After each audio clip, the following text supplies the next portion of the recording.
the winners bracket semifinals start.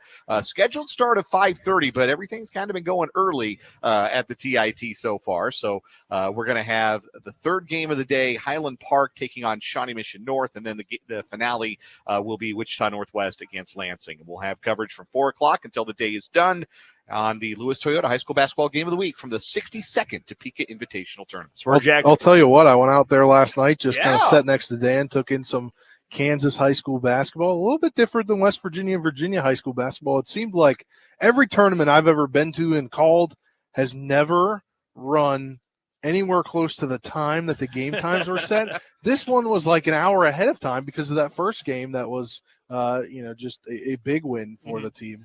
Yeah, it's a lot of fun. But yeah, it was a lot of fun last night, trying to inch myself into the sports scene here, specifically locally. Yeah, no better way to do it than to be at the TIT. So again, that action is coming up on our airwaves starting at 4 o'clock today. We've got a bunch to get to on the show. Obviously, we will be previewing Chiefs versus Bills divisional round of the playoffs coming up on Sunday. You can hear that game as well right here on 580 WIBW. We'll get you our keys to the game, big Chief picks here in just a moment. Matt Derrick is going to join us coming up in the 3 o'clock hour today for our Chiefs Insider on the Fleming Place Wine and Spirits hotline. We'll get you an injury update. We just got the Chiefs injury report in. The Bills, they are all kinds of banged up heading into this game this weekend, so we'll break all that down, get you ready for KU basketball and K-State hoops this weekend. All that coming up, plus on second thought, and we'll do a little change my mind this hour here on 580 Sports Talk. We would love to hear your thoughts and anything we're talking about today. Hit us up on the text line, 785-272-9429, or you can drop us a line in the YouTube comment section as well. YouTube stream is muted there for a second. Got the technical difficulties figured out, though, and we are all locked and loaded. Shout out to Chris Huff, who's back in studio with us, helping us out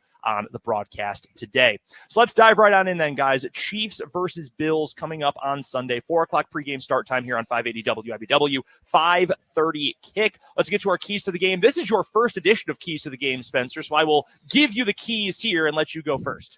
All right. Well, kind of starts yesterday where I was, able to hear Mitch Holthus first time that I've been able to hear him. He's the best, isn't he? Yeah. Definitely learned a lot in that segment of time though that we talked to him yesterday. One thing that I took away from him and what I then made me do some more thinking and going back and looking at some things is when he was talking about the tight ends for the Bills. And, if the defense for the Chiefs can win the matchups with the Bills tight ends, as I just mentioned, Holthus said yesterday on the show, Kincaid and Knox, they're guys that are kind of like Travis Kelce, as he mentioned, where they're guys listed as tight ends, but they can run all the routes that a wide receiver can run. So I think that's going to be the most difficult thing for them tomorrow. If they can win those matchups with the Bills tight ends, that's my first key. My second key would be the linebackers / secondary for the Bills is decimated with injuries. So if, Pat can air it out down the field to Rice, Kelce, potentially if they can get Tony back for the game, I think the Chiefs should be in good shape. And then to tack on to that, when they air it out and they get in the red zone, as Matt Nagy said, we didn't unfortunately get to hear it yesterday on the show because we were short on time. You got to, when you're in the red zone, touchdowns over field goals. Yep, no, 100%. We'll get to more on that in a second. The point about the tight ends, Dalton Kincaid has been fantastic, and Knox is such a good weapon inside the red zone. We talked how often during draft season this past year about how you don't want to say Dalton Kincaid looks like Travis Kelce because Kelce's maybe the greatest tight end of all time. But Dalton Kincaid really looks like Travis Kelce as a player. They have very similar traits. Yeah, they're very similar how they get open down the field and their size, their hands.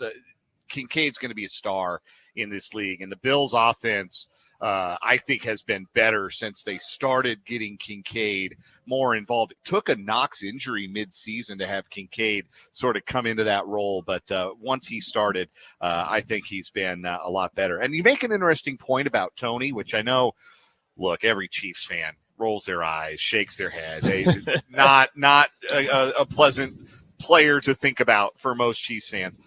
But do you know which game was the most productive game of the season for Kadarius Toney in terms of total yards from scrimmage? I am going to guess it was the one when they played the Chiefs. The Bills, you mean? Or the Bills, yes. Excuse me, yes. You would be correct. He did play the Chiefs in that game for what it's worth. Yes. Nobody was more instrumental than keeping the Chiefs from scoring a game-winning touchdown than Kadarius Toney at the end of the day. But no, Kadarius Toney in that game caught 3 passes for 25 yards, rushed 2 times for 16 yards. 41 yards from scrimmage was his most productive game of the season, which is not saying much, but it's a symbol that the Chiefs going into that game felt like we can get Kadarius Toney involved. He can be a part of our game plan in this game. So if he is able to play on Sunday, I wouldn't be surprised we see him a little bit. How many games in his career do you think he's had more than 41 total yards? Not very many. Like 3 or 4, maybe. In regular season games, I can give this to you. This is split up for me by Pro Football Reference. There aren't many of them. He's only had 5 games in his career with over 40 receiving yards in a game. Has never rushed for more than 26 in a contest in his career. So 41 yards doesn't sound like a lot, but actually for him, it's a ton. Yeah. So, I mean, if he is able to go, I said it the other day, I think he's a good matchup against a banged up secondary, and just get him in space, make secondary tacklers, put them in difficult spots, put them in conflict, make it even tougher to tackle. I've said it all year long, and I continue to insist that this is true. Given all of his foibles, he's still the player most likely for the Chiefs to hit a home run, to turn a 5-yard catch into a 60-yard gain. So 100% agree. We'll see if he's healthy and if he's available, and if he is available, to what extent the Chiefs use him. I'll run through my 2 keys to the game here for the Chiefs. Number 1, and I've talked about this all week, they have to win or at least draw the matchup against the Bills' edge rushers. That's Leonard Floyd, Gregory Rousseau, A.J. Epinesa, and Von Miller.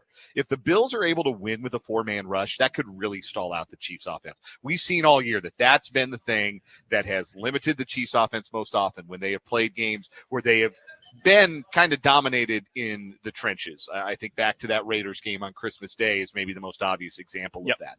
Donovan Smith and Juwan Taylor, I think, are capable of winning their matchups against those defensive ends. I think this is a winnable matchup for Smith and Taylor. If those guys win their matchups, win their reps, I think that's going to bode really, really well for the Chiefs on Sunday. Oh, and one other thing, no penalties, guys. Yeah, that's the big thing. Speaking of injuries, and we'll get to that a little bit more specifically from the Bills aspect coming up in the 3:00 hour. No Wanye Morris, not really a surprise there. So it is indeed going to end up being Donovan Smith who gets that call. We talk about playoff experience a lot for quarterbacks. Do you think it matters for offensive linemen? Because Donovan Smith has played in some big games in his career in the postseason. A little bit. I think that I think it matters for everybody. I don't know. I don't think it matters what position you play. If you've been on the road, if you've had to deal with, a silent count and you know how to hold your water, so to speak, in those situations. I do. I think that matters. I think that's a help, having a guy like, and even Juwan Taylor last year having playoff experience with Jacksonville coming to Kansas City. They lost that game, of course, but he still has that experience, and I think that's valuable for both of those guys. My second key for Sunday is red zone offense. Chiefs got to finish drives. Buffalo is the 5th best red zone offense in the NFL this year as it comes to finishing drives in the red zone with touchdowns. They were 5th best in the league at doing that. 63% of their red zone visits turned into touchdowns. Do you happen to know the number or happen to want to guess the number for the Chiefs? Percentage of red zone drives that ended in scores? Oh, my gosh. Or in touchdowns, specifically? I have no idea. 52%. They were 19th best. I was going to guess around 50%. So that's especially relevant. Sorry to cut you off, Spencer, but when we talked yesterday, that Bills stat that they give one up, I think it's 55, 56% of the time they've given up touchdowns this season. Yeah, so they've been really good defensively in the red zone. The Chiefs have struggled offensively in the red zone. You might have been able to settle for field goals against Jake Browning in the Cincinnati game, and you might have been able to settle for field goals against Tua Tagovailoa in the cold. But this game is a different animal because the Bills have the premier red zone weapon in the National Football League, and that is Josh Allen on the run. Like that is the best red zone weapon to me in football and gives the Bills that edge on scoring touchdowns in the red zone, on deciding to go for it on those 4th and shorts in the red zone. So this game may hang for the Chiefs on whether on a 4th and 2 from the 7, they get 3 or they get 7 or they don't get anything at all. So they've got to be sharp in the red zone. I'd like to see a little bit more of a commitment to the run early in red zone drives because they struggled throwing the ball when the field has gotten shorter. So I will be fascinated to see how the Chiefs handle that, how they handle the game theory of it when they are in 4th and short and not even in the red zone necessarily. They're 4th and 1 at the 30. Are they kicking? Are they going to try a 47-yard field goal on the road? It might be a windy night in Buffalo. Or are they going to go for it and understand that, again, we can win 3 at a time against Miami, But against Josh Allen in his crib, we might have to be a little bit more aggressive. Are they willing to be more aggressive? That will be a big question as well. I hadn't thought about this before, and it seems like a pretty obvious point. The Bills offensively are kind of built specifically to be good in the red zone. When you look at the weapon, Josh Allen on the run, that is incredibly dangerous. Dawson Knox, we've talked about that all week, how good he is in the red zone. You've got an all-purpose back in James Cook who continues to play better and better. Kincaid's only going to get better at that. Diggs is an incredible route runner. That we know is good near the goal line. Where do you think Buffalo ranks? Similar question, where they rank in touchdown red zone percentage this year. Where they rank in the entire NFL, how often they score touchdowns in the red zone. The Chiefs? The Bills. Bills? They're big at top 5, I would think. No, I was going to say top 10. Top 5, number 5 in the NFL, 63.2% for the season. They scored touchdowns when they get into the red zone. So I think you can almost flip that key around and say it is both ways. You have to win the red zone in this game because the Bills are so efficient and so effective down there, and because the Chiefs need to be able to score a little bit more because field goals aren't going to win against a team that's playing as well as Buffalo right now. My 2 for today, I'm going to stick with the offense here to build on that. Run with the triangle. That's what Mitch Holthus called them yesterday, and we've talked about it all week. Isaiah Pacheco, Travis Kelce, Rashee Rice, running back, tight end, wide receiver, your best at each position. Ride with those guys. Ride it until the wheels fall off. And yes, you can't only get the ball to those 3 guys. I joked earlier in the week, we probably know some high school teams in the area that run their offenses a little bit like that. Hey, we got 3 guys who can catch passes who are 6'4" and can run, and we're going to get them the ball all the time. Well, this is sort of a similar process, I think, for the Chiefs when those guys are playing so well. Now, we also know that other guys on this roster have been and are good postseason weapons. That's the entire reason Jerick McKinnon is a Chief at this point, is to be a change of pace guy for 17 games and then to be a legitimate weapon when you get to the playoffs, hopefully fully rested, hopefully fully healthy, which thankfully he has been over the course of the last couple of seasons. But I'm saying use those guys, use the triangle, as Mitch called them, as much as possible, because that's your most reliable group, even with the occasional drop from Rashee Rice, even though Travis Kelce has had a quote-unquote down year relative to his standards, even though Isaiah Pacheco, while he ran the ball in big moments last week, wasn't especially effective with it. Who else are you trusting on this offense right now to make a play? Of the playmakers, is there anyone else you can trust? I'm putting McKinnon a tier below, and that's it. I don't trust any of these other receivers. Love Noah Gray, but I don't really trust that he's going to make those plays either. So big opportunity here for, I think, that group in particular, already the stars of this team, to only take another step forward. Yeah, I really thought that when McCole Hardman came back, I thought because of the way the receiving core, like this was me pre-working here, so outsider, I'm like, oh, maybe that'll be good for Hardman because he hasn't really been used in New York. Yep. And he still hasn't really done anything, I don't think, like major since he's come back. And I expected him to kind of fill the void that they really had at receiver this year, at least help. And he hasn't really done so. And of course the injury banged him, that hurt a little bit as well. But the fact that he came in, and I remember on the show, we were saying, wow, I can't believe I said for sure, certain, I never thought I would say this, but it's probably a good thing to have McCole Hardman back because at the very least, Mahomes knows his tendencies, knows what he can do in the playoffs. Hasn't quite worked out that way, but maybe we'll see. Maybe now in the postseason, if he's fully healthy, ready to go, you can get him an extra package. Maybe you see a little bit more of him if Kadarius Toney can't go for a second week in a row. The second key I've got for this one, and it builds on what you guys have already said, win in the trenches in this game, specifically your defensive line against their offensive line. If you are going to ride on Josh Allen making a mistake, that is going to be one of the big keys for your defense. The big fumble, the big interception, something he has done a lot in his career. All the greatness, all the spectacular plays. There have also been plenty of moments where you say, what in the world are you doing? If you are trying to force those kinds of plays, you've got to get in his face. You've got to force bad decisions. You've got to force off-target, off-balance throws, things like that. That's going to be your best outcome to try to force those mistakes for Josh Allen. So I'm looking at Karlaftis. I'm looking at Amenahu, Chris Jones. They're going to be shorthanded now. Derrick Nani not going to be out there. We know Derrick Nani not a pass rusher, but he's missed practice all week due to his tricep injury. He is that important space eater on the defensive line. So all the guys who are filling in, all the guys who are going to play those big roles coming up on the defensive line on Sunday, I think those guys all have to play a huge game. So with that, let's transition right into our big Chief picks for the week. I'm going to stick with one of those guys. I'm going George Karlaftis. I think working on the edge, working on those Buffalo tackles, who have been quite good over the course of the year, it's going to be extremely important for those guys to get home, to hit the quarterback, and I'm relying on the second-year guy out of Purdue. You know how big of a fan I am of George Karlaftis. I think this is a big coming-out party kind of game for him. He was really good against Miami, too. Yes, he was. So just continuing to build and grow, and I feel like he gets better every week. He a real stud. My big Chiefs is L'Jarius Sneed, and I think that we saw in the first meeting between the Bills and the Chiefs this year that Stephon Diggs ended up on L'Jarius Sneed Island and really didn't do much of anything in the first meeting.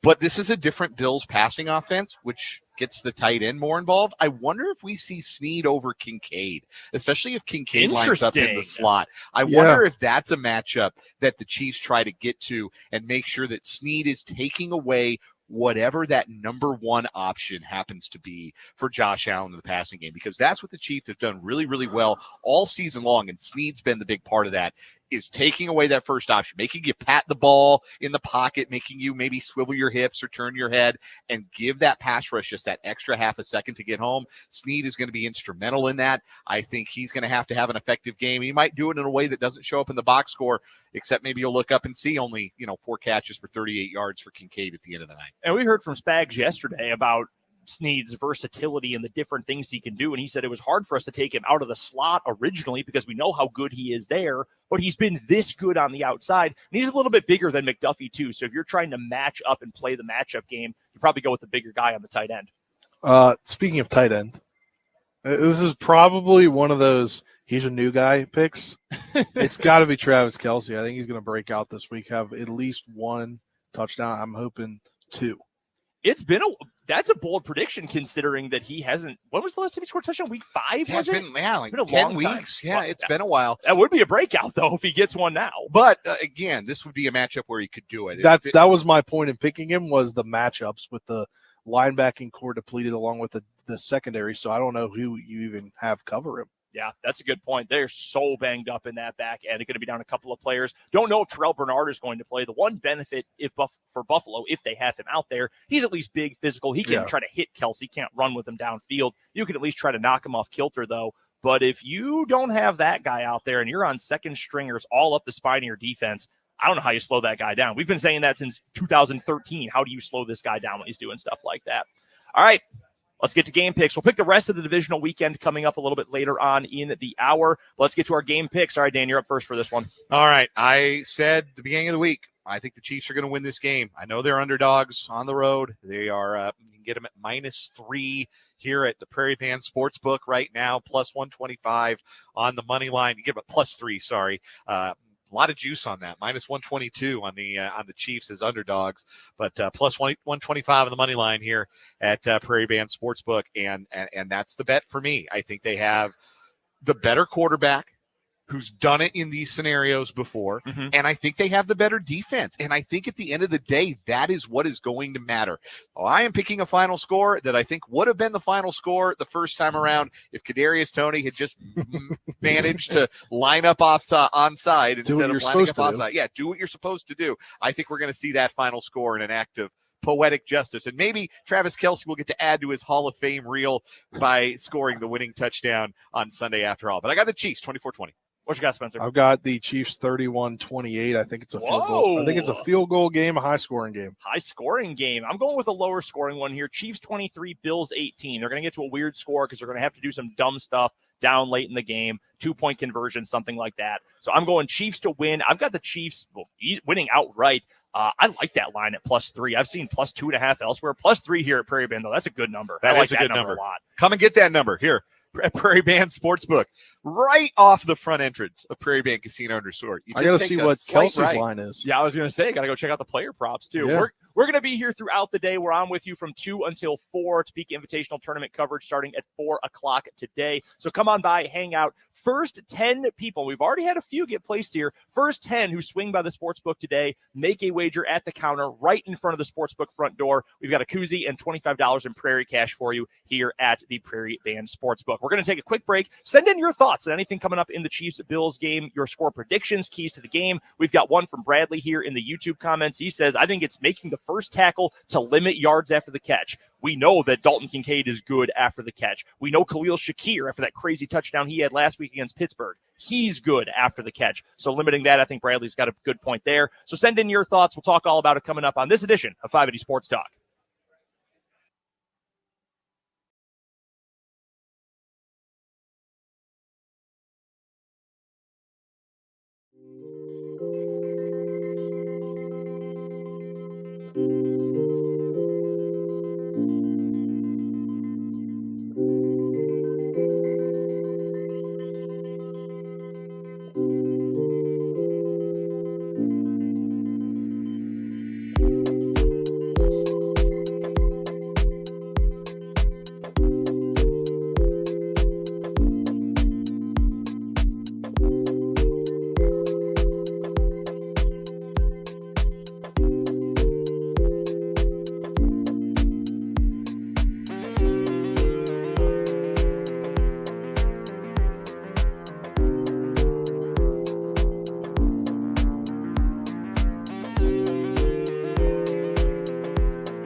2:32 on 580 Sports Talk. Brendan, Dan, Spencer, and our producer engineer back in Topeka today, Chris Huff with you. We are live on site from Prairie Band Sportsbook. Grand opening earlier today, right at 1 o'clock. We were here for the ribbon cutting. Really cool. This place was jam-packed. A bunch of people were super excited about it. We're jacked up to be here. I hope you guys yesterday were tailing me on America East Thursday. 3-1 on the America East yesterday. America's finest basketball conference. All right, that gets you up a unit. That's not too shabby. So I have a question. What is your fascination with the American East? I have loved Vermont basketball for a long time. Shout out Taylor Coppenrath. Shout out to Paul Sorrentine. TJ Sorrentine. From the parking lot. So I've been an admirer from afar for a long time. And last year I was Thursday. I thought, okay, there's a lot of American East action. Let's focus on it. And I found a lot of success. And that suddenly became my niche last January. And we ride with it into this year. I was wondering after you tweets about it. Oh, yeah. And I was like, what? Why did this is very random in the middle of Kansas? Oh, yeah. That day of the week is American East Thursday. So now I've got a new place to come and check the lines. One of the screens behind the counter right now, all the basketball scores for the day rotating through. When the NFL lines are up. You got the KU line. KU is a 10.5-point favorite at West Virginia on Saturday. I'll take that. A lot of points on the road in this league. That's a lot on the road. And West Virginia is a James- hard place for you to play. James Edwards going to play. Yeah, they were hoping they'd have him back for this game. Yeah, well, yeah. I mean, if Jesse Edwards is out, Jesse Edwards, not the former Blazer in the 1980s. Dude who's like bald with 23, James Edwards. if they've got Edwards out there, that makes things way more difficult to run Dickinson. If they don't, Hunter might go with 20.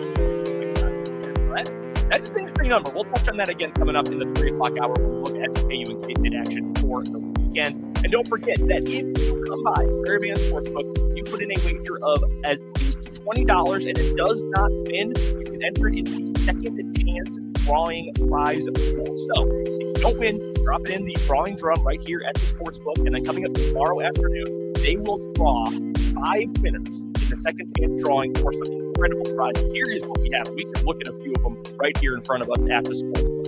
2 lower level tickets plus Kingdom Club passes for Sporting Kansas City versus Inter Miami on April 13th. You know what that means? Lionel Messi in Kansas City. 2 front row tickets. I didn't even know it was front row. I knew they were good seats. 2 front row tickets to K-State versus West Virginia at the end of February.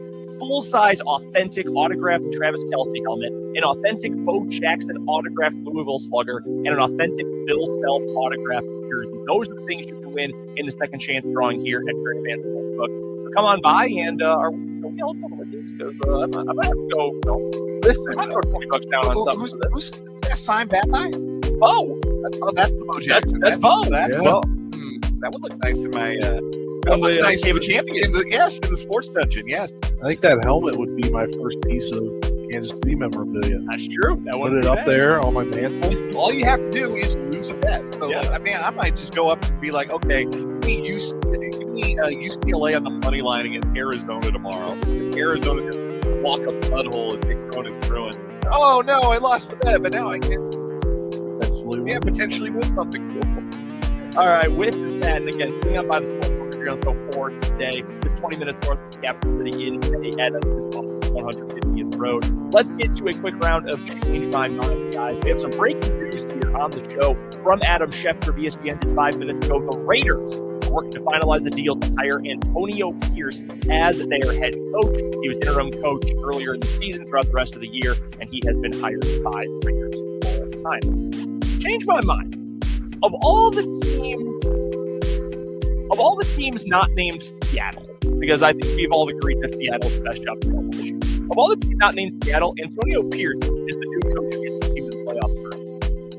Ooh, that's interesting. Because Seattle's got the best roster. That's why I wanted to take it out. Most teams have a new coach because the city fits in a new roster. Like the Patriots, they hired from within. Their roster is bad. Well, I thought the Raiders roster is that good. You got Devontae Adams, but they don't have a quarterback. Like they don't have a long-term answer quarterback. Aiden O'Connell. Not riding with O'Connell? No, Aiden O'Connell is not that guy. Max Crosby's obviously a stud, but they're pretty talented. Well, the linebacker Spillane is a really good player, and I like Kuntz. Malcolm Kuntz had a breakout game against the Chiefs, so they got a couple of guys on defense. They play hard for him. But I don't know. Like, we talk about it with interim coaches all the time, that dead cat bounce. Like, guys just playing harder for a coach they actually might like, as opposed to a guy that none of them liked or respected in Josh McDaniels. I need to see it for a full year before I believe that Antonio Pierce is going to be that guy. Because would anybody else have hired him in this cycle? Probably not. He had some interviews, though. Did he have interviews? I believe he had interviews at least with Atlanta. And I want to say some Tennessee.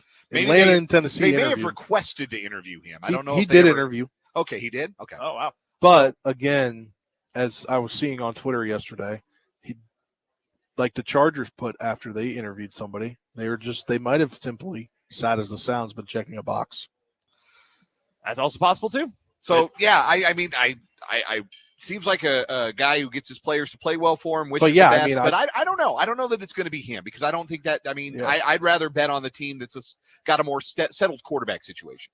Yeah, I mean, if you got a good quarterback coming in, I mean, even a rookie quarterback, and I mean, you saw what happened in Houston this year. Yep. So I mean, the Commanders, maybe whoever they get as a head coach, could be a team that could.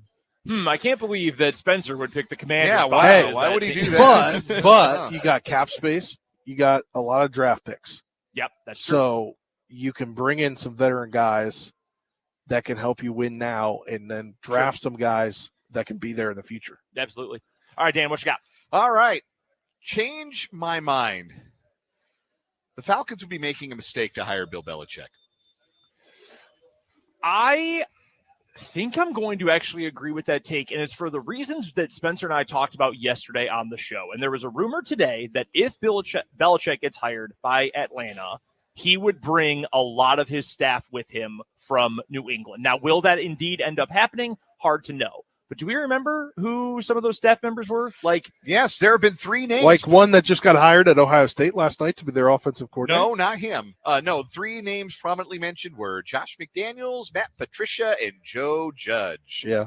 And if you are committed to bringing those guys in, we just talked about this yesterday. If you are committed to bringing in the same guys who have been failures where you've been elsewhere, New England, just because they're your guys, that's not going to be a positive thing for a team that already has, I don't want to say a culture, because that's what you bring in a coach to do, to build that winning culture. But you've got an established roster at this point. And I know Belichick said he wants to build up a team. He doesn't necessarily want to go to a team that already has a lot of its pieces in place. I understand that. But the thing about Atlanta is they do have a lot of pieces in place. They've got London. They've got Pitts. They've got Robinson. They've got their starting left tackle and Jake Matthews. They've got some nice young pieces on defense that I really like. I don't think it's a great idea to already have those pieces in place and then, force the Patriot way on it, especially if that means you're going to bring in the jamokes you've had the last decade in New England. So I don't think that would be a great move, honestly, because I don't think any team should ever hire Matt Patricia ever again, and probably not Joe Judge either. Yeah, I like the idea. I agree with you. I don't hate the idea of hiring Bill Belichick, but the idea that he's just going to take what wasn't working the last few years in New England and bring it to your building, and it's magically going to work for you. I don't know that I would be sold on that, especially a place like Atlanta, where I think they have some interesting pieces on defense. They're going to have the opportunity to try and draft another quarterback. I don't know. I don't think bringing Belichick in to ape the Patriot way is the way forward for that team that's, I think, really close to the playoffs. No, I agree with you 100%. All right. Change my mind. What you got? My change my mind. It's kind of NFC East centric again, as I mentioned NFC East before. Jerry Jones made a mistake in not firing Mike McCarthy. I think he should have, because he just waits too long. We talked about this. He just continually, we talked about Jason Garrett. What was it, 9.5 years? Yep. He was the head coach, including his time as the interim head coach. Yep.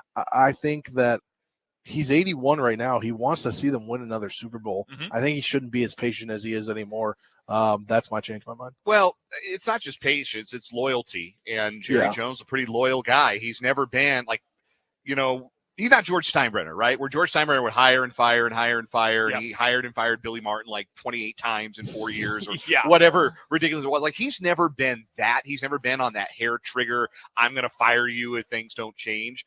But the reason I think they are making a mistake here is that McCarthy's going into a lame duck year. He's going into the final year of his contract. They let Jason Garrett do that. After winning a division championship, they let Garrett go into the final year of his deal as the head coach. They went 8-8 and missed the playoffs.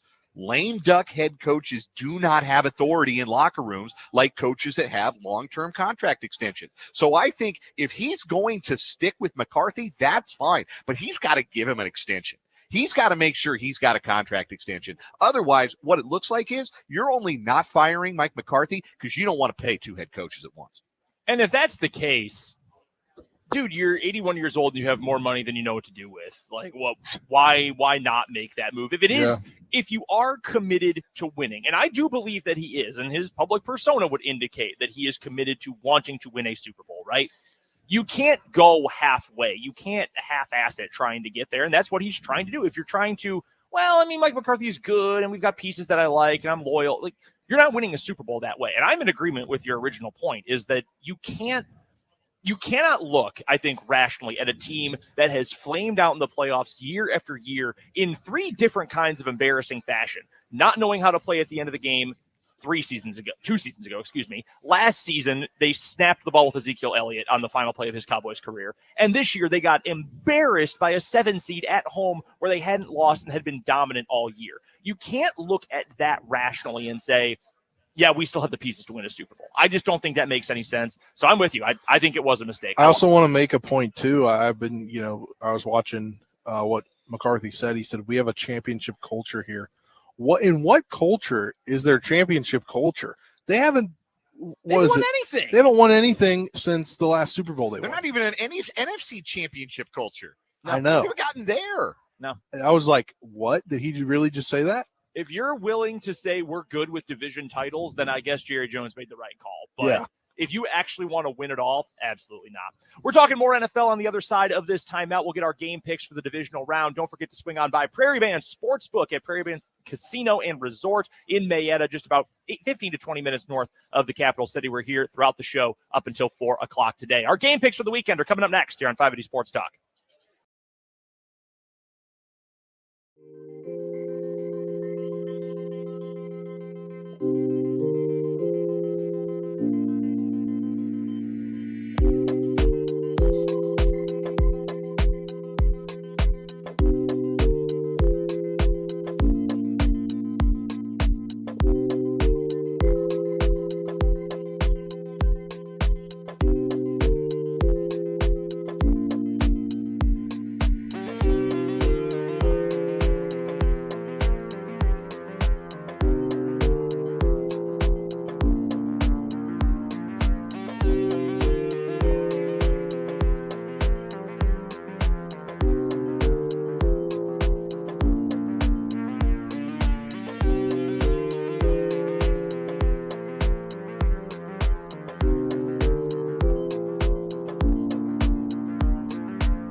Brendan, Dan, and Spencer with you from Prairie Band Sportsbook at the Prairie Band Casino and Resort in Mayetta. We're here until 4 o'clock today. Coming in by and joining us later, Ashley from Prairie Band is going to stop in. We're going to chat a little bit about the second chance drawing we told you about earlier, those Sporting Kansas City versus Inter Miami tickets, all the autographed prizes. We'll talk a little bit about that coming up later on in the 3 o'clock hour today.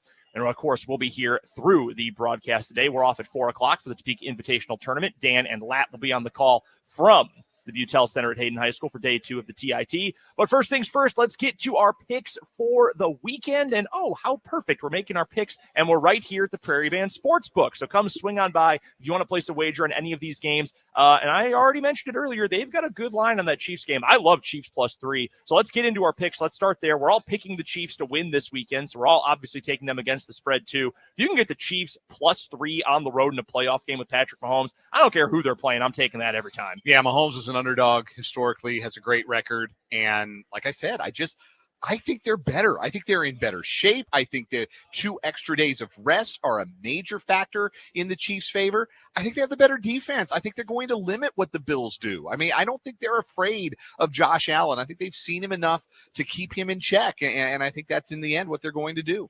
Yeah, I'm on that line all the way. So we're all taking the Chiefs in that one. Let's get to the other action from the weekend. Let's just work backwards. Let's go to the game. The other one that we're all on the same team here, Tampa Bay at Detroit. Lions favored by 6.5 in that one. I went back and forth on this game. The Lions are the better team. There's did too. No doubt in my mind that they are the better team. Tampa Bay is playing with confidence. They're kind of in the same position that Green Bay is in, where they're one of the worst teams remaining, but they're playing with confidence. They've got a quarterback who plays fearlessly. I wanted to take Tampa even on the road against the spread, but that Lions crowd is going to be amped up. They are, again, the better team, so I think I've got to lean with Detroit. I do as well, and although part of me as a Commanders fan wants them to lose so Ben Johnson on Monday can be named our new head coach.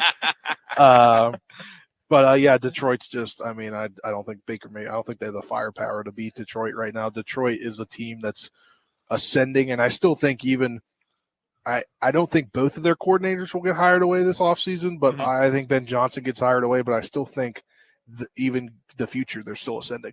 Yeah, I like Detroit. Ford Field's going to be an insane asylum, and I don't think Tampa Bay, much as Baker Mayfield played well against Philadelphia at home, I don't think he has it in him to go on the road and win a playoff game. Over under 10 times that Eminem gets shown.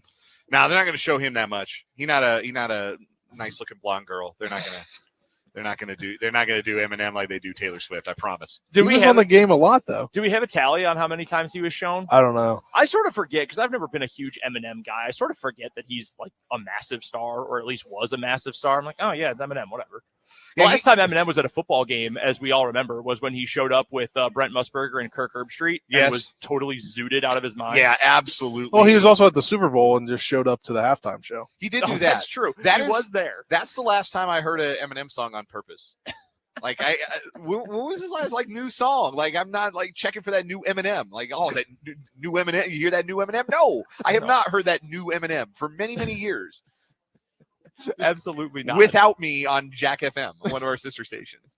All right, let's get to the Saturday games. We have a bit of a split decision here. We'll start with the early game on Saturday. Houston at Baltimore, 3:30 kickoff. We'll have all the non-Chiefs games for you on our airwaves, by the way, on Westwood 1 here on 580 WIBW. Houston on the road. Baltimore favored by 9.5. Another one. I wanted to go with the road dog here. I love what C.J. Stroud is doing. I love how Houston is playing, the confidence they're playing with. I also think Baltimore is the best team in the NFL. I'm going to go with Baltimore at home, fully rested. They don't get Mark Andrews back, which is a bummer. I was hoping he would play. Shout out to all the type 1 diabetics out there. But I still think Baltimore, best team in the league, even without him. So I will take the Ravens to cover a pretty big number. I'm the lone wolf on this one. I think Houston covers. I think Baltimore wins, but I think it's a big number to hang with the quarterback playing as well as C.J. Stroud is right now. I think this is a 6 or a 7 point game in the end. So I like Houston to cover that spread. They're playing really, really well on offense. They're protecting Stroud. They're giving him pockets. At the end of the day, though, does he have enough weapons? With no Noah Brown, obviously he's been without Tank Dell for half the season. They're down to just Nico Collins and guys you've never heard of that he's throwing the ball to. So they're going to need some kind of rushing threat, and I don't know that they've got it. So I don't think they can win this game, but I absolutely think 9.5 points, I take that with Houston. I take that with Stroud. That's a sign of respect for how well he's playing. Yeah, I mean, I'm going to counter your point there, and I think Baltimore is, as Brendan said, the best team in the league this year.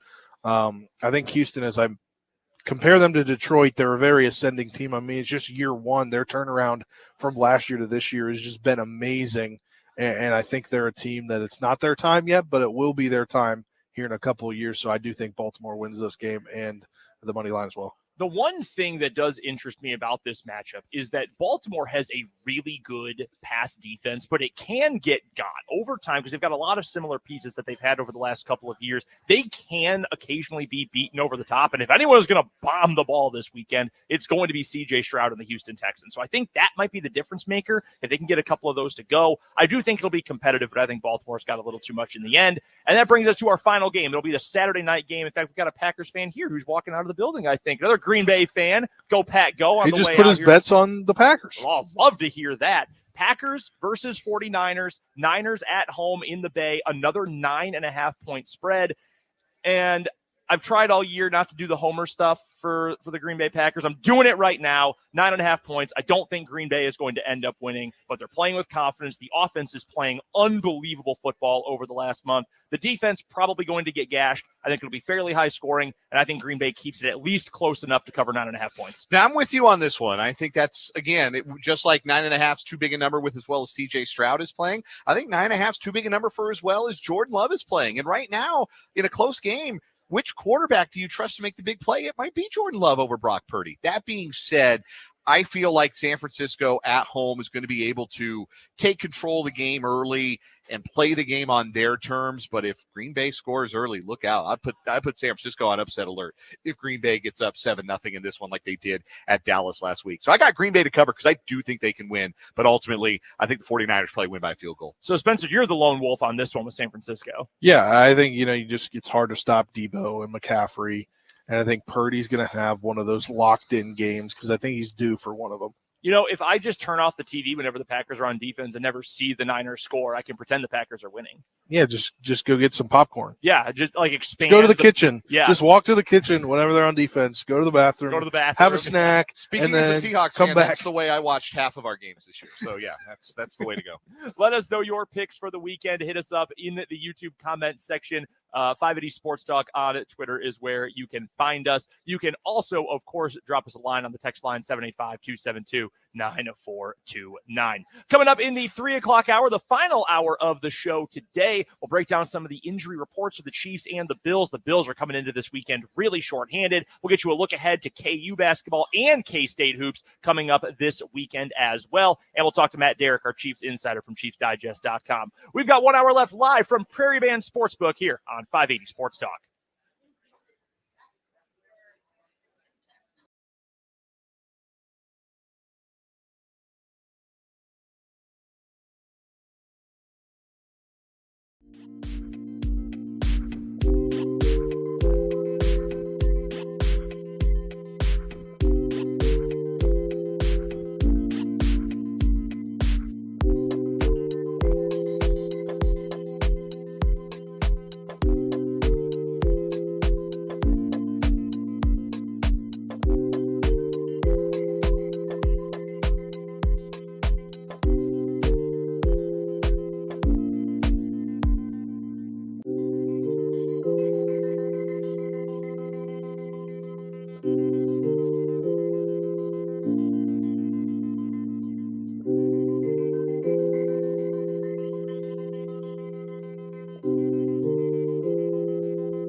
we welcome in Ashley from Prairie Band. And Ashley, tell us a little bit about yourself and a little bit about this second chance drawing you guys are doing here at Prairie Band.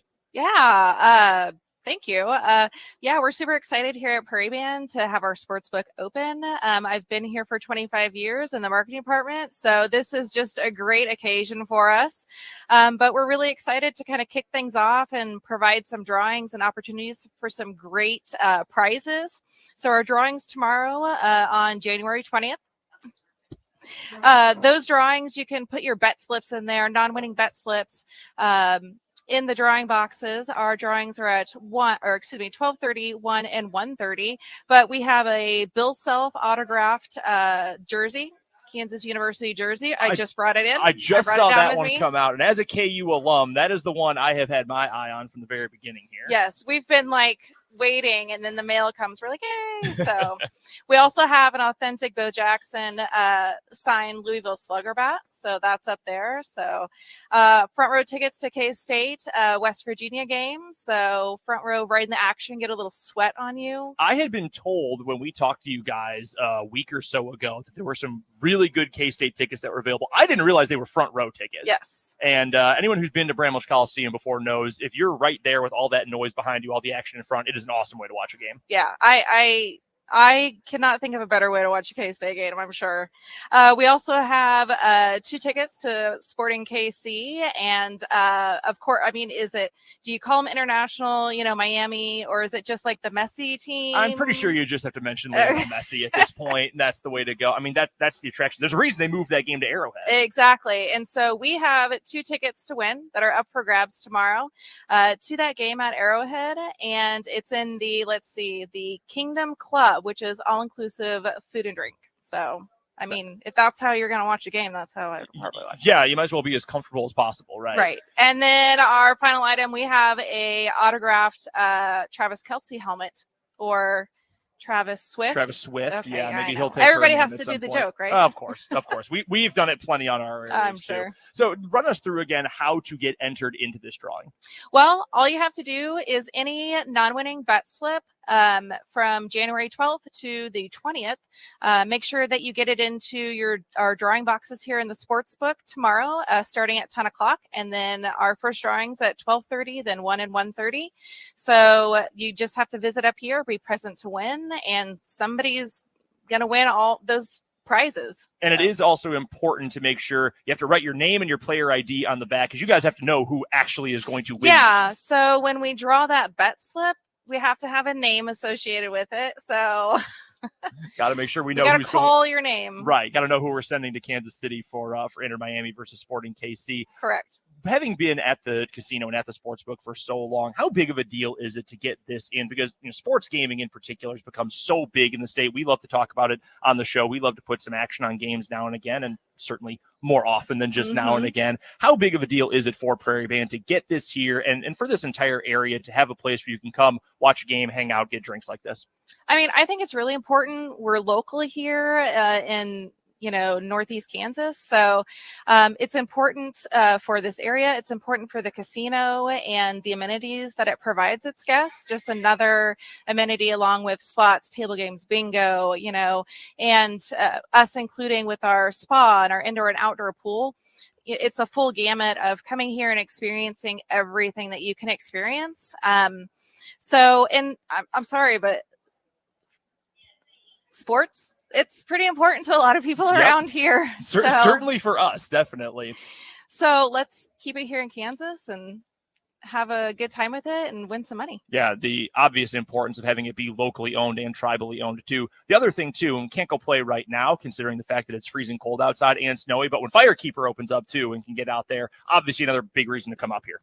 Oh yeah, our Firekeeper course is great. So I've lost plenty of balls there, but it's okay. It's a beautiful course and they really keep it very well kept, and it's one of the best courses in Kansas for sure. Awesome. Well, Ashley, thank you so much for joining us. And again, can you tell us one more time when the drawings will be coming up tomorrow for the second chance drawing?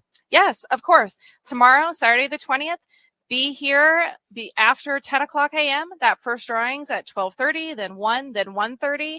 Just bring any of your non-winning bet slips that you have after January 20th January 12th to the 20th, and you'll have a chance to win some of these great prizes. Awesome. Ashley, thank you so much for having us up here. Thank you for joining us, and we're looking forward to the drawings coming up tomorrow. Yeah, thank you so much. Awesome. Have a good one. Again, that is up here at the Prairie Band Sportsbook inside Prairie Band Casino and Resort in Mayetta. Again, I appreciate Ashley jumping in to talk a little bit about the book with us and about that second chance drawing. So many cool things. Again, I saw during our top of the hour break for the news, I saw the signed Bill Self jersey. It's got the Beware the Fog script across the chest, one of the alternates that KU's been wearing these last couple of years. They look awesome. So super excited for whoever's going to end up winning that coming up tomorrow afternoon.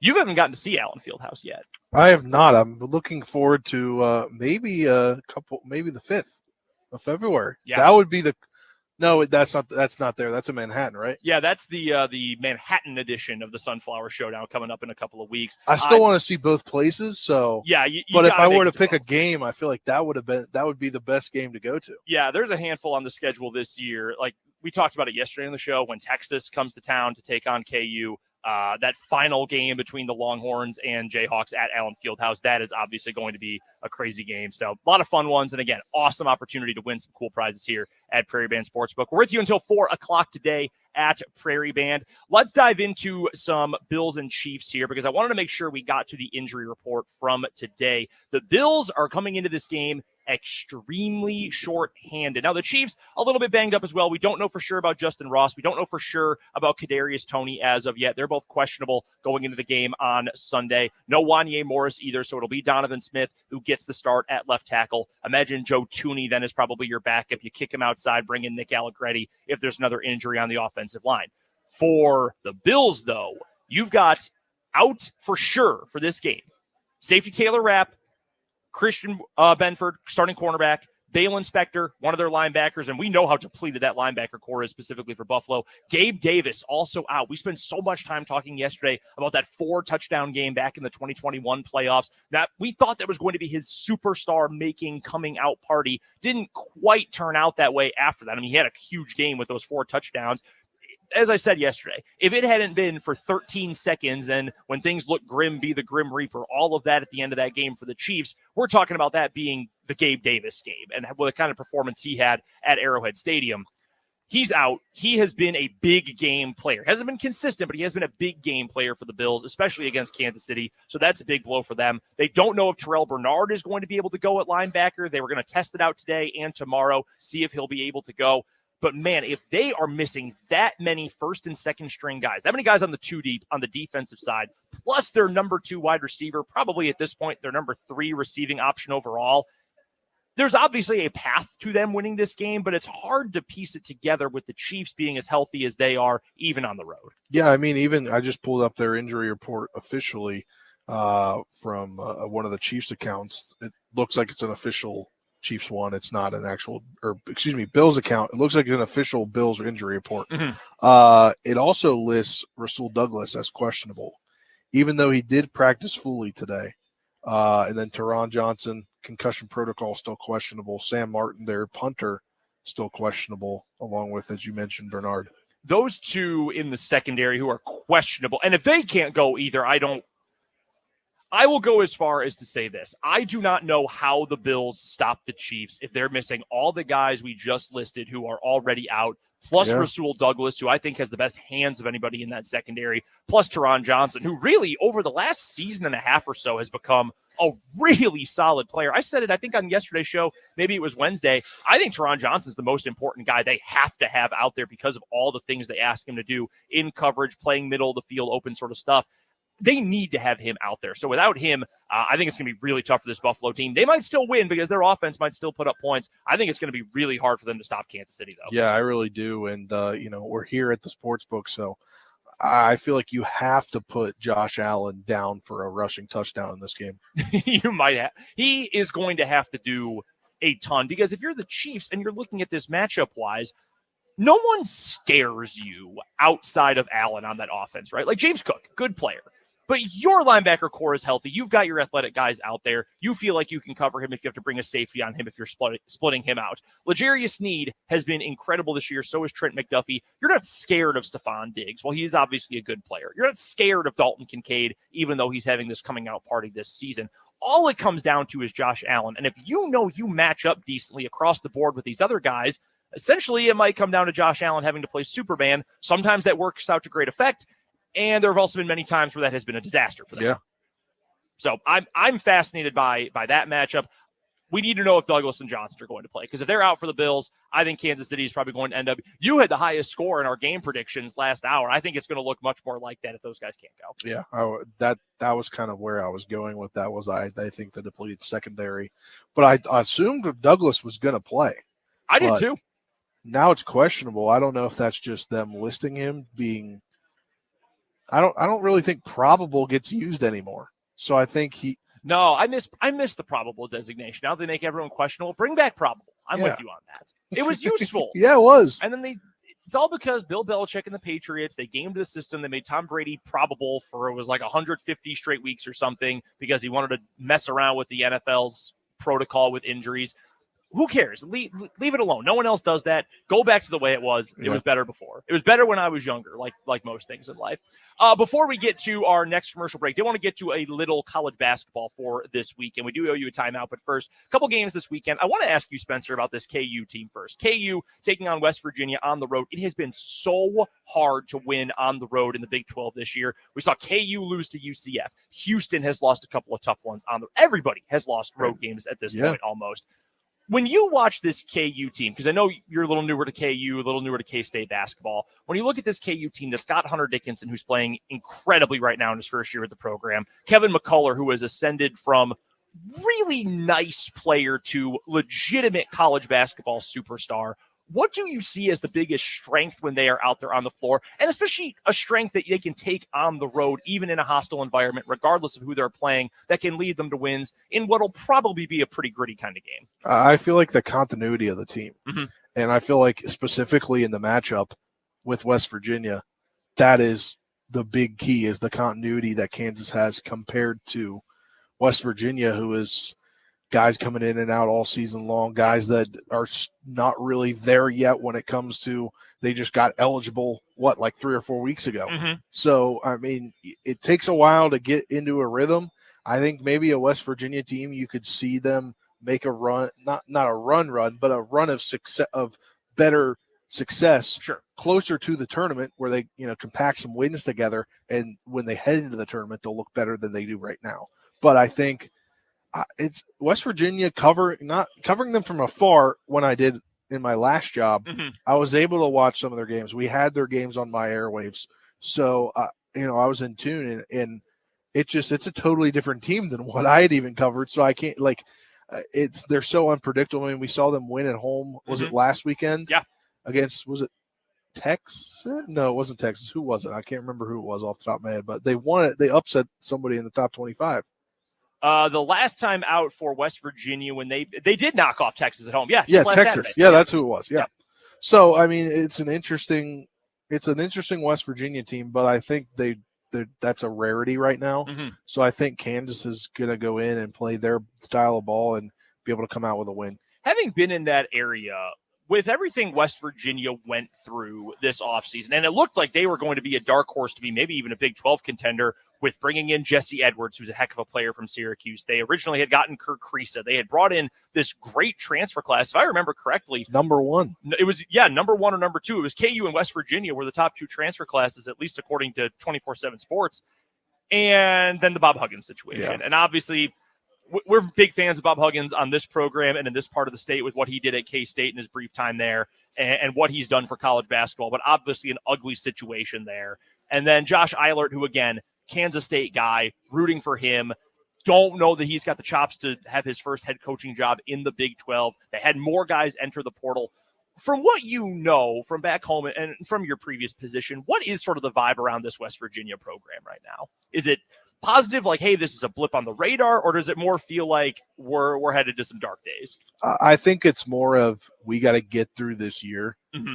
I mean, you were so late in the summer. I feel like, the recruiting cycle and everything, they had gotten this team, so they didn't want to hire somebody from outside. Yeah. Because they were looking at guys from outside. They had flown their plane, according to, all the trackers online. They had flown their plane to go out and talk to this coach. One of their former coaches they went to talk to in, I believe, Minnesota. He's up with the Timberwolves in their front office or something. Mhm. And I think they're just trying to get through the season. And then I do think there's going to be a big change at West Virginia. I don't think Eilert sticks around. They just needed somebody there that was there before, Mhm. and maybe some guys would stick around. But I do think it's not necessarily dark days. I mean, it's if you get a good coach in there, Mhm. and with the days that we're in college sports, and you get guys that are like, oh, maybe 2 years down the road, Yep. year 2 under a new head coach, Mhm. they might be a lot better. But I don't see them contending this year or next year because I'm thinking they're going to have a new head coach. No, I'm with you on that. It's tough. That's a really proud program, and when they are good, that place is as hard to play as anywhere not named Allen Fieldhouse. It's in the Big because 12. it's because that is West Virginia's professional sports team. Yeah, that's true, and that makes a big difference. It We know that does. for sure. On the other side of the state, well, other side of Topeka anyway, on I-70, K-State in action. They'll be at home 6 o'clock tomorrow. You'll be able to catch that game right here on 580 WIVW. K-State taking on Oklahoma State. As we covered earlier in the week, when KU just shellacked the Cowboys, Oklahoma State's terrible. That is not a good team. It's not a very talented roster. They've got a couple of guys who have something. Like Bryce Thompson is a gifted scorer. He doesn't really give you anything else, but at least he has a little something in his game. But there's just not enough of that. Mike Boynton in over his head, probably has been from the beginning. I like Mike Boynton as a person. I like the way he handled himself, the way he handles his program. They're just not good enough. They've made the tournament once in the now 7 years, I believe it is, and they're not, that he's been with the team. They're certainly not going to make it again this year. K-State should be able to handle this game pretty easily. Honestly, it comes down to if K-State doesn't handle this game pretty easily, I'm going to have some questions about the Cats. From what you've seen of Kansas State so far, getting sort of an introductory look into Jerome Tang's program, what they look like this year, a very different team this year versus last year because they lost their best two, frankly, you could argue their best three players with the Naquan Tomlin weird situation with him now at Memphis, Marquise Noel, Keontae Johnson, both moving on to the NBA. What has been, Spencer, your sort of initial thought, your initial reaction to what you've seen from K-State so far? I think they're building. I think they have the right guy. Mhm. The press conferences that I've heard from Tang, I think he's the right guy to lead this program. He's so engaging. Yeah. Like there's a lot of coaches who you listen and say, yeah, that's a smart thing. That makes sense. I like listening. But the way Tang just has that energy that sucks you in is really unique, I think, for college hoops coaches. And I think just the way that he talks about his team and, what was it, the beginning of the week? I mean, I was listening to the audio about not letting the last game compound into that game. I think that's good coach speak. The teams that I've covered college-wise, I've covered Dan D'Antoni, brother of Mike D'Antoni, legendary NBA coach at Marshall, and he's not a guy that talks a lot about that stuff. He's like, my guys are my guys. They're going to shoot the three. We're gonna run and gun. Like, not a lot of like, let's build this core. Guys in the state are just going to come here kind of thing. And then Bob Huggins was Bob Huggins. He was just a different guy. So I think from my viewpoint on K-State is I think they've got the right guy leading the program. I think, maybe their play down the stretch this year can attract some guys there next year. K-State versus Oklahoma State. Again, that game is coming up tomorrow, 5 o'clock pregame start time, 6 o'clock tip-off for the K-State men against Oklahoma State right here on 580 WIVW. Come swing by Prairie Band Sportsbook, live, open now, had the grand opening just a little bit ago. First day it is open. It is an incredible place to come watch a game. There'll be action on tonight. You can put some action down on a game right now. We were telling you earlier when we made our NFL picks, you can get a better line on that Chiefs game than you can in a lot of places, including on the money line and against the spread. So swing on by. We're here from 2 until 4, the only locally owned sportsbook in the state of Kansas here at Prairie Band. Right now, we owe you a timeout. When we come back, we've got this week's On Second Thoughts, and then we will hear from Matt Derrick, our Chiefs insider. That's coming up in this 3 o'clock hour of 580 Sports Talk.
9 here on 580 Sports Talk. Brendan and Spencer here with you. Chris Huff, our producer engineer today, making sure things are staying on the air back home on Huntoon Hill in the capital city. Appreciate Chris helping us out today. Dan is on his way to the Butel Center at Hayden High School for day 2 of the Topeka Invitational Tournament. We will have coverage of games 2, 3, and 4 on the day. And it sounds like I'm hearing word from our Dan Lucero that the games are going to be much closer to the originally scheduled times today. Well, that's good. Yeah, not quite an hour and a half ahead of time or whatever it ended up being by the end of the night. Yeah, so I ended up leaving because I had stuff that I needed to Sure. get done at home at, I think it was halftime Mhm. of the final game. Mhm. And that was about, I think, 6:40-ish. It's crazy. And there were still people coming in, like parking and coming into the game, probably not realizing that it had already started. Yeah, that it was that far ahead, Yeah. especially for the out-of-town folks, for sure. So that action is coming up again. Our coverage begins right at 4 o'clock. Dan and the coach, Larry Latimer. Great to have the coach back on the broadcast tonight right here on 580 WIBW. Before we get to Matt Derrick, our Chiefs insider from ChiefsDigest.com, it is time, Spencer, for your first edition and our weekly edition of On Second Thought. It's very simple. You got to have a take from the last couple of days, the last week, just sometime relatively recently that maybe hasn't turned out so well. So mine is very easy. I wrote this down during the Packers game on Sunday last week because my On Second Thought on Friday was, or I had a take we were doing, I think it was Change My Mind at the time. And Dan's statement to me was there are 4 teams that can win the Super Bowl this year. There are just 4. The Chiefs, the Bills, and the Ravens, all from the AFC, and only the 49ers in the NFC. And I said, no, man, I think they're the least likely of the group, but I do think the Cowboys are there. Their defense, when it's good, when it's tuned up, when it's locked in, they're legitimately really good. Their offense, when they're firing on all cylinders, they're as good as anyone. So I think they're a distant 5th, but they're 5th in that group. And then you know what happened? They got whooped up and down the field for a full 60 minutes against Green Bay. So this is probably my happiest On Second Thought I've ever had because it meant the Packers ended up winning a game. But yeah, saying the Cowboys were legit contenders and then watching that debacle, that one felt pretty bad. It was halftime, and I put that in my phone to remember for today. Mine kind of similar to yours, I guess, a little bit. It's not really a game specifically. It didn't say it on the air, I don't think, because I wasn't on the air yet. Sure. But after that game, or I guess during the game, I said Jerry Jones is gonna fire McCarthy and hire Bill Belichick. So I thought I think you are certainly not alone in believing that was my thought. I I told my girlfriend, I was like, he is going to get fired and they're going to hire Bill Belichick, and that's going to be Jerry Jones saying, I do what I want to do. Yep. And look, I'm wrong. I admitted I was wrong. Hey, it happens sometimes. On second thought. Next time when Dan does this with us, we'll have to bring up a few weeks ago when Dan's On Second Thought was that he was right about something, which is not at all how this game is supposed to work. But that is On Second Thought for today. We are going to take a quick time out. Again, we are here with you from Prairie Band Sportsbook at Prairie Band Casino and Resort north of the capital city in Mayetta off 150th Road here until the end of the show at 4 o'clock today. We're going to get to a commercial break. When we come back, our Chiefs insider Matt Derrick is going to join us as we get ready for Chiefs versus Bills on Sunday. That's coming up on the other side of this timeout here on 580 Sports Talk.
will get him on, and we'll talk all things Kansas City Chiefs. You can find all of Matt's work covering the reigning Super Bowl champions at ChiefsDigest.com. And, of course, you can find him on Twitter as well. At Matt Derrick is his handle on Twitter. We'll get his thoughts on Chiefs versus Bills and his thoughts on a depleted Bills roster going into this game. Yeah. Again, I don't mean to be too reductive here, but I just feel like you've got too much firepower on the Chiefs side, especially now that you've got that triumvirate right there of Kelsey, of Pacheco, and Rice, who you can trust. You've got that trust tree right there. I just don't know that the Bills have enough guys to slow that group down right now. And yeah, I'm right there with you. I mean, if he is if they are in fact, then it'll be a shock to I think a lot of people. So we will get, again, Matt Derrick on the line here in just a moment. And while we await hearing from Matt Derrick, let's take a look at some of the other games from around the NFL. We went through our picks at the end of the 2 o'clock hour today, Spencer. Game of the weekend for you. Let's say game of best of the other 3 games. We are all expecting Chiefs Bills is going to be a banger. Of the other 3, which one stands out to you the most? Which one are you most excited to see? I think Baltimore-Houston. I'm excited to see Stroud again. He is a blast that's to watch. Stroud versus Lamar. I mean, I think that's something we're going to see for a long time, just like we're seeing Mahomes and Allen. Like, I think that's the other one that we're going to see as well in the playoffs year in and year out. Yeah, and again, we'll hear, speaking of Mahomes and Allen, we'll get to Matt Derrick here in just a moment. We're going to get Matt on the 4 days Insider. I think that's probably number 1 for me. I think the game that just doesn't go right, like, doesn't feel like a playoff game is Buccaneers versus Lions. One, because I just have a predisposition for believing that the Detroit Lions can't be a playoff team and they're not actually good. But also, like, Tampa Bay is such a wild card because I don't feel like they are hyper talented. They don't have the best quarterback, but they play with a toughness that I don't think a lot of other teams have. And I don't know that Detroit has that, at least on the offensive side. We'll get some final thoughts from the NFL weekend coming up in a bit. But first, we've got joining us on the Fleming Place Wine and Spirits Hotline, our Chiefs insider, Matt Derrick from ChiefsDigest.com. Matt, how are you doing, my friend? I am doing well. We're decently warm, although it's a little cold today, but not as bad as it was for the Dolphins game the other night. So I was going to say, stay bundled up as best as you can. Are you making the trip to Western New York for this one? I am not. I've got a family trip. We have a surgery on Monday. It's going to be too tight of a turnaround to make it back. So I'm sitting one out, but I'm not going to miss the cold. I'm going to tell you that. I mean, it sounds like it's really miserable in Buffalo. Yeah, there's no doubt about that. All right, we're going to break the game down here in just a second, Matt. But before we get there, we've got Spencer here next to me live from Prairie Band Sportsbook. It is Spencer's first week on the job, the newest member of the 580 Sports Talk team. So, Matt, as someone who has covered the team for years and, for better or worse, had to deal with myself and Dan for several years covering the Kansas City Chiefs, what is one thing Spencer's got to know about covering this team? Oh, you have to expect the unexpected. There's absolutely no doubt about that. There's nothing easy about this. They will always surprise you. They will always honor. Nothing goes as planned, but you know what? They win. So despite that, despite all the the surprises that they will throw at you, the roster decisions, the players who come in, the players who leave, the decisions that people make, it's always going to keep you on edge. But the one thing they will always win. But you've got to be prepared for the unexpected every single day. Speaking of on edge, Matt, I would imagine the folks in Buffalo, Orchard Park, are pretty on edge considering what their injury report looks like going into this game. I know the Chiefs aren't at 100% full strength with Derrick out this week due to that tricep injury. Don't know yet the status for Ross and Tony, and I know you've got a couple of other guys who've got these nicks and bruises. But man, Buffalo is missing so much firepower on the defensive side of the ball. It just makes me wonder, especially with how well the Chiefs played a week ago, do they have enough players to be able to reliably slow down the Chiefs team? And currently, I'm leaning toward no. Yeah, I mean, they're going to be stretched a couple different positions, and really, especially in the middle of the field. I mean, if they don't have Deron Johnson in the field, their nickelback, that's a guy that they really count on to be their slot guy. They might be Trevor Nark is looking questionable. He's their best covering linebacker. And without him, I mean, that's another guy in the middle of the field that you could really see being a problem for Buffalo. I mean, they've still got their safeties on the back end. They will be missing Taylor Rapp, who plays a lot as a third safety, so that's kind of a blow for them. But there's some significant challenge that they might have in the middle of the field as far as just having their usual starters that they've got there. And yeah, that's something that the Chiefs would be able to attack. I'm really interested to see how the Kansas City decides to go after that, because even if they have some of those guys in there, they're still going to be, limited, I think, in some ways. I mean, Bernard coming back after his injury to the ankle last week and not practicing all week. I mean, they've listed it was questionable, but it really seems like it would be a challenge for him to go on Sunday. And if he does, he's not going to be himself. So that's exactly the kind of thing to attack the Chiefs offense.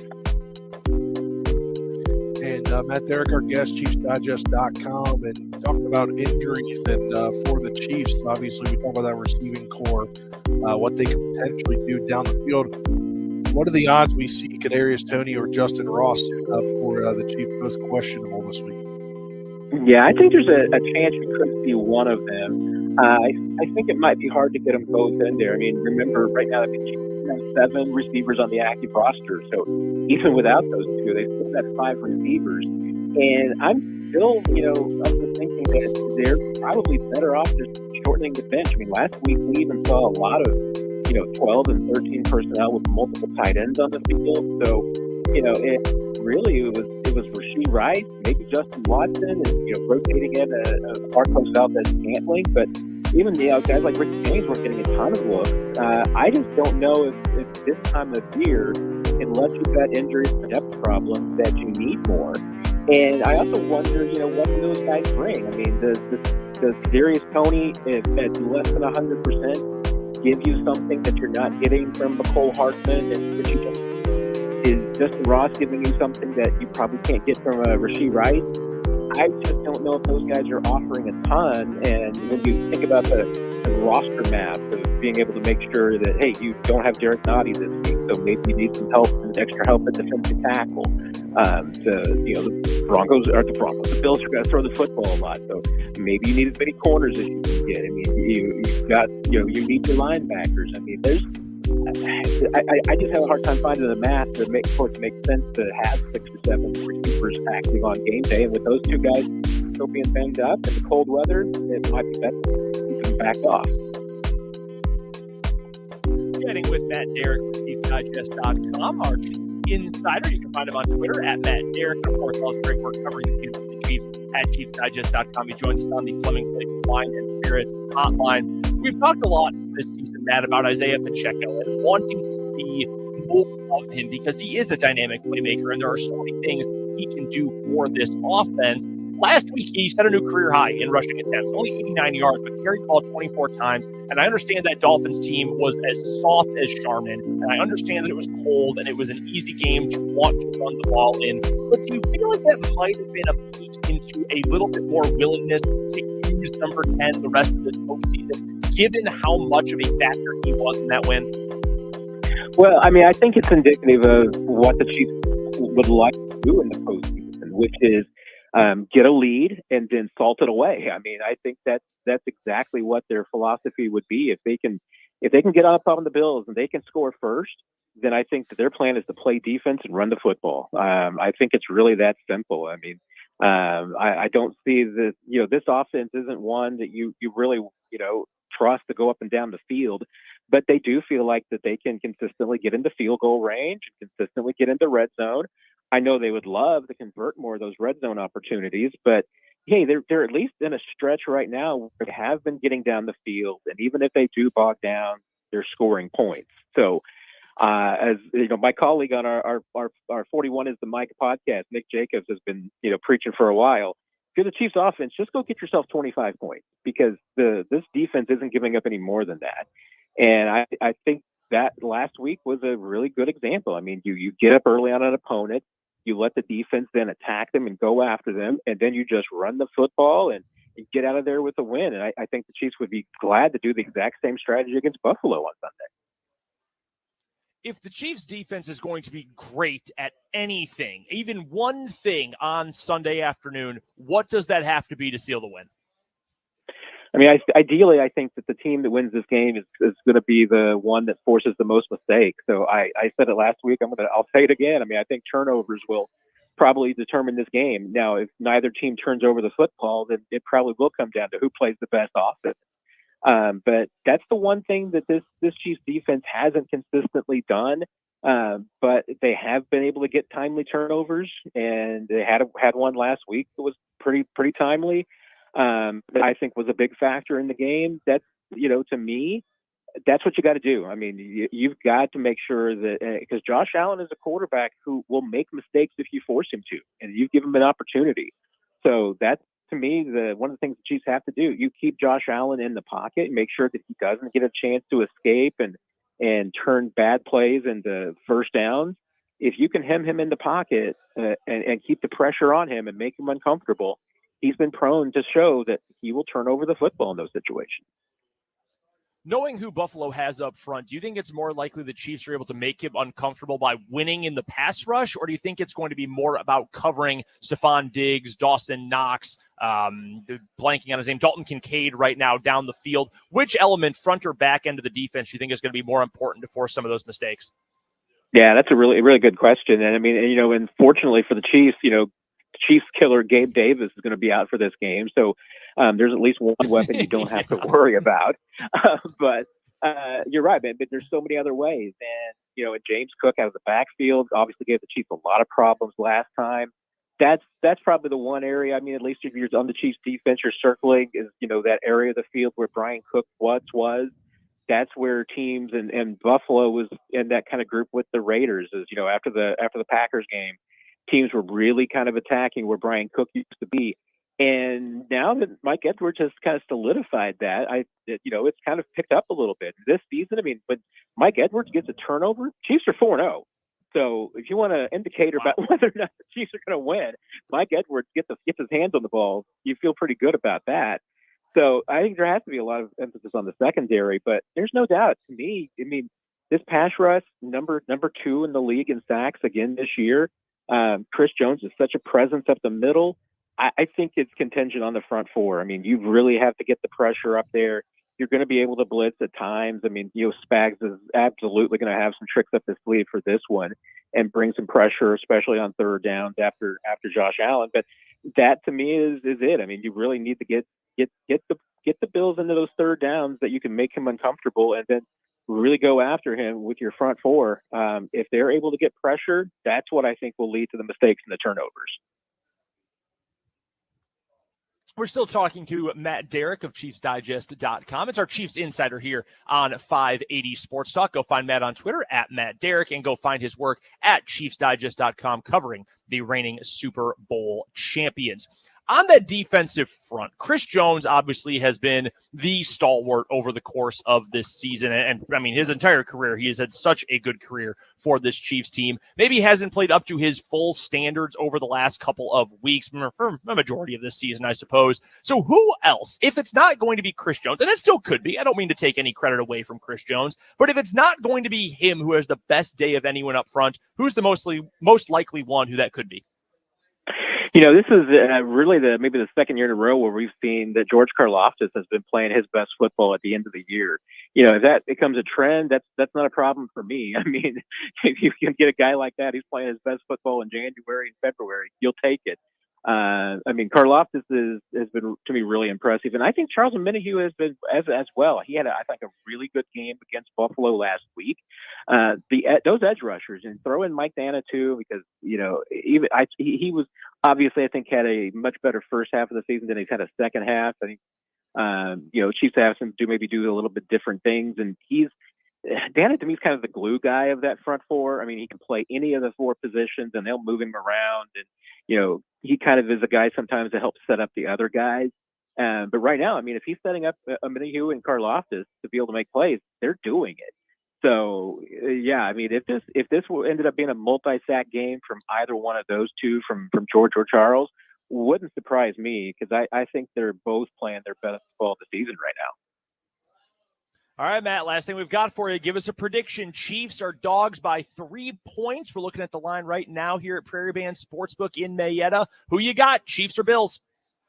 Yeah, I've been going back and forth on this one all week about the score, but I've been consistent. I think the Chiefs are going to pull this one out.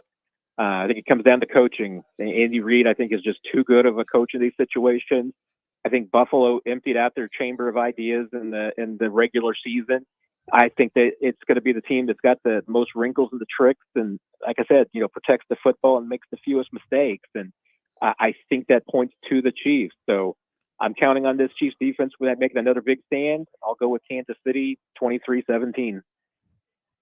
Nobody covers the Kansas City Chiefs better than Matt Derrick. You can find all of his work at ChiefsDigest.com. Follow him on Twitter at Matt Derrick. He joins us every Friday at this time for our Chiefs Insider. Matt, we appreciate it as always. Enjoy the game coming up on Sunday afternoon, and hopefully we'll be talking about a conference championship appearance next week. There you go. And hey, Spencer, welcome to the team. Thanks. Matt, you're the best. Thanks so much, man. Take care, everybody. That is Matt Derrick from ChiefsDigest.com. We owe you one more timeout. We'll come on back, wrap up this edition of 580 Sports Talk, and get you ready for the Topeka Invitational Tournament. Coming up next here on 580 WIBW.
Time to wrap up this shortened edition of 580 Sports Talk before we send things off to the Topeka Invitational Tournament back home in the capital city at Hayden High School and the Butel Center. Dan Lucero and Larry Latimer on the call of day 2 of the TIT. Triple header action coming your way at the top of the hour. But first things first, time for our final word. Spencer, you are up first. It is a sad day in the sports media world. Growing up, when subscriptions were sold, magazine subscriptions for little fundraisers, every year. Mom, can I get a Sports Illustrated subscription? Every year. And Sports Illustrated, as we know it, is basically gone as they've been laid off all their employees. I haven't read the full thing yet, but the sad day that Sports Illustrated is, that's where everybody really got their start looking at sports, I feel like. Yeah, it's how do you screw up Sports Illustrated? That's insane to me. But, it's just the world we're in. The Athletic is, they merged with the New York Times, right? Yep, they've laid off a bunch of people recently. It's inescapable. Yeah, I'm glad you brought that up because, man, it's a sad day for the sports media world. And it's people we know, too. Some really good people, really talented writers. My final word for today, riding with the Chiefs, man. The Bills are so banged up. The Chiefs are coming off of maybe their best performance of the year. You heard it from Mitch Holthus just yesterday on the show. He thought that was one of the best efforts of the year for Kansas City as well. I think so too. I think the Chiefs keep their momentum, and I think the Chiefs, even as underdogs on the road in Orchard Park coming up on Sunday afternoon, get it done. We're all taking the Chiefs. You can, of course, hear that game on our airwaves coming up on Sunday, 5:30 kickoff, 4 o'clock pregame right here on 580 WIBW. That's going to do it for us today from Prairie Band Sportsbook. Really want to thank all the folks at Prairie Band for having us up. It is a beautiful sportsbook in here. Great place to come. Check out, watch some games, put some action down on games. And of course, don't forget about the second chance drawing either. Drawings at 12:31 and 1:30 tomorrow. Your chance by just entering a non-winning ticket to win autographed items from Bill Self, Travis Kelce, Bo Jackson, tickets to K-State, tickets to Sporting KC versus Lionel Messi here at Prairie Band Sportsbook. We'll join you from back home in Topeka coming up on Monday. Until then, for Spencer Dupuis, I'm Brendan Dworzynski, and we will talk to you next week. But next up, we've got the Topeka Invitational Tournament coming up next.